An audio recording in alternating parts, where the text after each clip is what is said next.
how would you feel if you found out that you had some peoples that was on the Titanic and nobody talked about it? If you don't know, now you know. Okay. If that's not Black excellence, I don't even know what to say.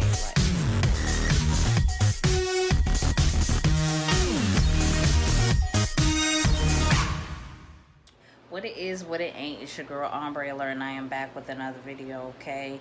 So in today's video, we are continuing with the Titanic biopic. This is part 2. Okay, this is part 2. We're not playing. Part 2 is going to be the real heat. Like, you know, part 1 was just the beginning. But this is the real sauce, and this is what you really need to know. So you need to follow along, okay? I'm not playing. We got our iced coffee. Where my iced coffee at? Iced coffee, you know what I'm saying? We're not playing. You already know that. I'm so excited. The first part of the video was very necessary for me to do because I feel like it's important for people to know the history of the Titanic, how bad it was, you know, how it was like the greatest tragedy in like an ocean voyage like ever. It was really, really bad. Like, I wanted you guys to understand the seriousness of it, you know, because a lot of people died. First of all, I just want to say thank you because I got a lot of comments underneath that video. So let's keep that video going. Let's comment down below.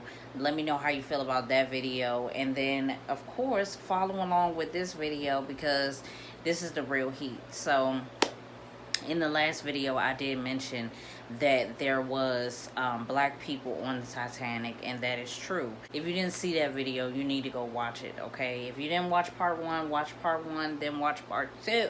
But I did also mention that there is one dude that was not a servant or, you know, working on the Titanic. He was actually a passenger. I'm shocked, okay? I don't even know how I found this information. I really forgot because I found this information out like maybe a couple months ago. And the article actually came out on my birthday last year.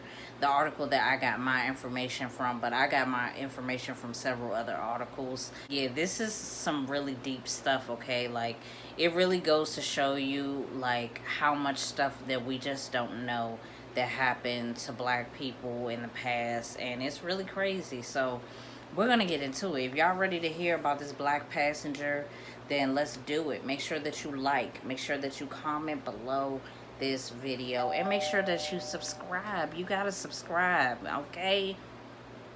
We gotta subscribe, okay? We're so close to 400 subscribers. We're getting closer and closer, so please subscribe. Let me know how you feel in the comments, okay, about my biopic series, about this video. Let's just talk, okay? Let's chat, all right? Let's talk about it. So let's get into the video right now.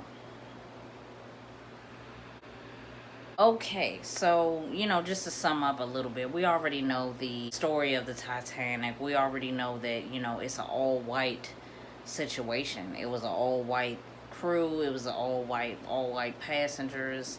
You know, in the movie, there was no depiction that there was any black people, any people of any other race, honestly, on the Titanic. Moving forward, there was a black man. His name was Joseph LaRouche. I hope I'm saying that right. He was a Haitian engineer, and he studied engineering in France, and that's where he met his wife. And his wife was a white woman, and, you know, they got together, they got married, and they had 2 young daughters, okay? So this man was an engineer, very educated, very successful. He went on the Titanic because his mother got him a ticket. He wasn't finding much work in France due to racism. People weren't, you know, people didn't want him to work because he was black. So he decided to take his family and go back to Haiti, and where he was from. His family had money. He had a position in, you know, his father's business. So he was going to take his family back to Haiti, and, you know, everything was going to be good. Everything was going to be fine, you know. They were set to go on the Titanic April the 10th, 1912. That's when they boarded the ship.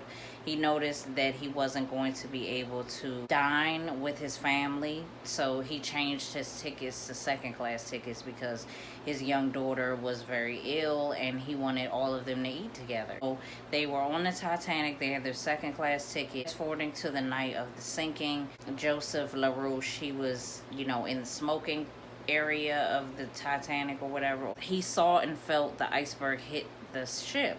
So he went to go get his family and, you know, just prepare because he knew it was really bad. He put them safely into some lifeboats and he put a jacket around his wife with all their life savings in it. According to Bob Bracken, a member of the Titanic International Society, the workers on the boat allowed him to climb down to the ropes to the boat to give his daughter her bottle, but men weren't allowed on the boat, so they quickly escorted him back onto the ship. She proceeded on. He told her that he was going to meet her in New York, but unfortunately he died on the ship. He was 25 years old and his body was never found. That's not the end of the story, but I'm going to go back to see, you know, what's going on. A relative of his named Christine LeBron found out that she was a relative of Joseph LaRouche, and who actually found it out was another relative by marriage. So her uncle's wife actually went to a salon and she was getting her hair did, you know what I'm saying? And she saw a magazine with an article in it. And the article was about an exhibit that was at the Chicago Museum of Science and Industry. She looked at a photo and she said, wow, that looks like my husband. So she took the magazine home, she showed her husband, and he didn't initially think that the picture looked like him, but he did notice the last name. And he said that he was supposed to have that same last name, but his father never married his mother. He kept the last name that he had of his mother, which was Richards. He kind of looked at the picture again and was like, okay, you know, kind of seeing some similarities here and there. So he told his daughter, Marjorie Albert. She did more research and found out about Joseph LaRouche and the story of him being on the Titanic. Marjorie Alberts also learned about their family's history dating back to the 1800s, and she found out that they were related to a man named Henry LaRouche, who was also a bootmaker for Haiti's first king. Christine LeBron is the cousin of Marjorie Alberts, and their families hadn't talked in 2 decades. And, you know, they realized, you know, we got some family that was on the Titanic. In the article that she found, you know, in the magazine, it was basically like a museum exhibit where they were talking about LaRouche and they were talking about his wife, but I think they got some things wrong within the exhibit. I think they made his wife a light-skinned black woman and she was actually a white woman, so it was some things that wasn't like right. I thought it was important to basically come out and, you know, see what's going on. Christine LeBron's family is descendants of Joseph's grandfather, and his grandfather married 11 women. Joseph and Christine are related because his grandfather married a woman, and then that created Christine LeBron's family. It's a little complicated, but I had to reread it a couple times to kind of understand. How would you feel if you found out that you had some peoples that was on the Titanic and nobody talked about it? So I honestly can't imagine being Christine or being Robert Richards, especially like looking at the picture, seeing that it looked like me and it could possibly be my family. Like, that's crazy. Or being his daughter. I can't imagine like even, you know, understanding all of that. But yes, it's a true story. Continuing with the story, now that you know what it is and what it ain't, his family actually did survive. His wife and 2 daughters, they ended up going to New York and surviving the Titanic. You know, his wife, she was French, so she couldn't speak any English, so she ended up moving back to France. And she had money too. Her dad owned a winery. When her husband Joseph LaRouche was alive, her family owned a winery. His family was successful, so it was a good situation. But when she came back home, he had lost a lot of his money because of the war, and they actually did live poor after that. But they did get a settlement from the Titanic. A magazine, Brooklyn Daily Eagle, posted a picture of the LaRouche family and said that they were missing on the front page of the newspaper. Hopefully I can find it and just put it in here for you guys, but I don't know if I can find it. I ain't no private eye, okay? They actually were able to get like a stipend or a settlement from the Titanic disaster. With that money, she actually opened up a seamstress business, and you know, she lived a modest life after that. She never remarried, but she had a son. The beautiful thing about this story is that she was pregnant the entire time that she was on the Titanic. She had a baby in her stomach as she was going through the emotions of the Titanic and losing her husband, you know, that she was in love with. She still carried the baby. The baby was very healthy, and she survived the Titanic, and you know, she had a son, so which made her family larger, and you know, continued the legacy of the name LaRoche because she had a boy. So that's beautiful. The probably the most beautiful part of the whole thing was that she was strong enough to keep her baby alive through all of that stress. And she ended up never marrying again, and neither did her daughters. They actually never got married either. She kept them close to her till she died, but her son did actually get married and have a family.